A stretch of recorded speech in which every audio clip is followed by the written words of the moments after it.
What Okay, conversation are you yes, having with your kids? Megan. So I had shared um, a little about our last worship and what the kids and I talked about. Well, there's another part to that I wanted to share, and so typically my kids and I we have worship every evening at the end of the day, typically about 7, 8 o'clock. That's when we should have it. Sometimes we have it later than that, 9 o'clock. It depends, but mainly before the kids go to bed, we come together and we sing songs. Well, first we pray, we sing a couple hymns, we read something or we watch something, and then we talk about it. Something meaning something biblical. We read something from the Bible, or we might watch a little biblical segment or something, and then talk about it. And then we pray, right? Sometimes it's voluntary. Sometimes I'll call on, the kids. Um, yeah. So sometimes I have to also remind them of why it is we have worship. Now, in my household, we have worship because we want to be grateful people and give God thanks for keeping us throughout the day. It is not by our strength that we you know, went to work and came back safe and was able to accomplish the things we did. No, it's not by our strength. So I want to teach my kids that they need to give God thanks or say thank you at the end of the day for what they got. Don't you think that's a good thing to do? Do you? So, the thing I wanted to talk about, or the second part to worship that I wanted to talk about. Um, so we also talked about the fact that um, every day is a blessing. I say that to you guys all the time, but I wanted to have that conversation with the kids about every day being a blessing and to not take for granted the fact that like tomorrow is promised to us, because it isn't.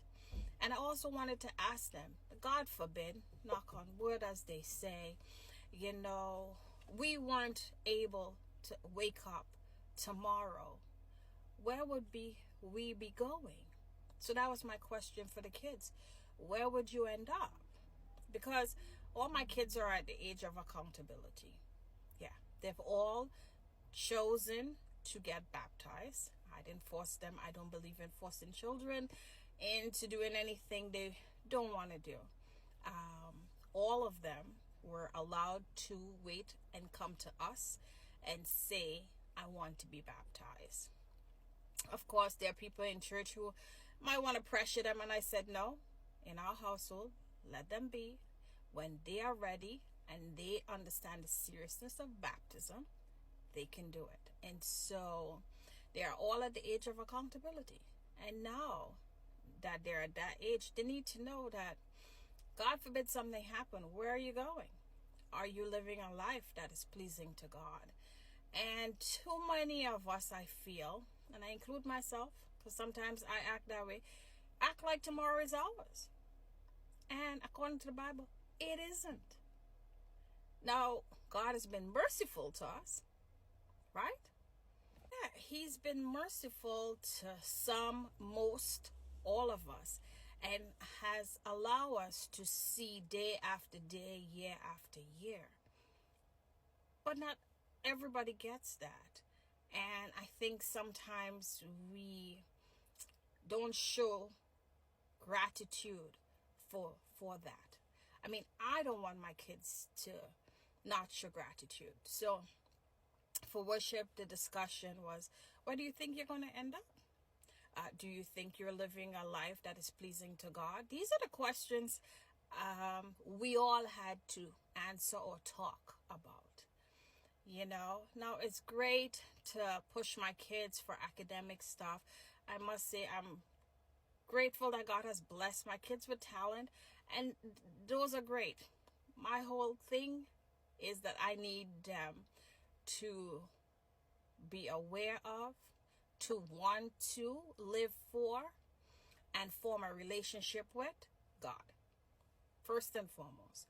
Because at the end of the day, when all of this falls away, what matters most in life, don't get me wrong, success and all those things are good. But what matters most is where we're going to end up when our time is up here on earth. Where are we going? Okay? When Christ comes, is he going to take us in the second resurrection? We want to be in the first resurrection, not the second one. Forgive me. Yeah. Do we want to make it to heaven or the other place? And I think we need to start taking that serious.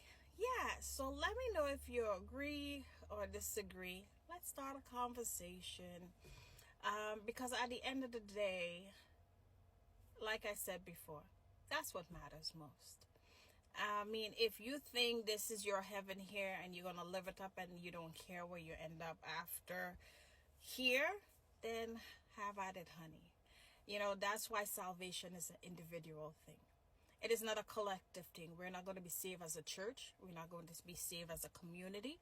We're not going to be saved as a race. We're not going to be saved as a family. We're going to be saved as individuals.